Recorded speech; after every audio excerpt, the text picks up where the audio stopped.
చూడండి, ఈ లోకపు తండ్రులు మీరు చూస్తే, పిల్లలు రొట్టెని అడిగితే వాళ్ళు రాయినిస్తారా? వాళ్ళు చేపను అడిగితే పామునిస్తారా? ఇవ్వరు కదా. వీళ్ళే ఇంత మంచి తండ్రులుగా ఉంటే, మన పరలోకపు తండ్రి ఇంకా శ్రేష్టమైన వాడు కాదా?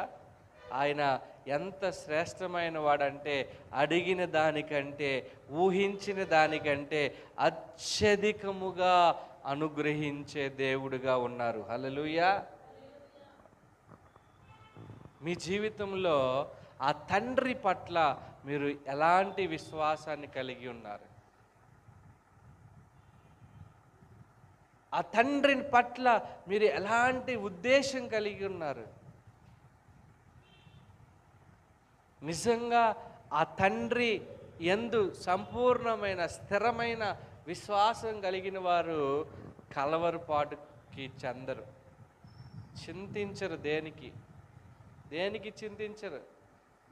ఎక్కడ ఎక్కడ లూజ్ అవ్వడానికి ఇష్టపడరు, ఎక్కడ ఓడిపోవడానికి ఇష్టపడరు, ఎక్కడ బలహీనులుగా ఉండడానికి ఇష్టపడరు. ఎందుకంటే వారిలో ఉన్న విశ్వాసం వారిని రేపుతూ ఉంటుంది, దేవుని మీద ఆధారపడేలాగా నడిపిస్తూ ఉంటుంది, దేవుని వైపు వారి ఫోకస్ను నిలిపేటట్టు చేస్తుంది, దేవుని సన్నిధిలో వారి మోకాళ్ళను నిలిపేటట్టు చేస్తుంది. ఆ విశ్వాసం ఉందా మనకి? అలాంటి విశ్వాసం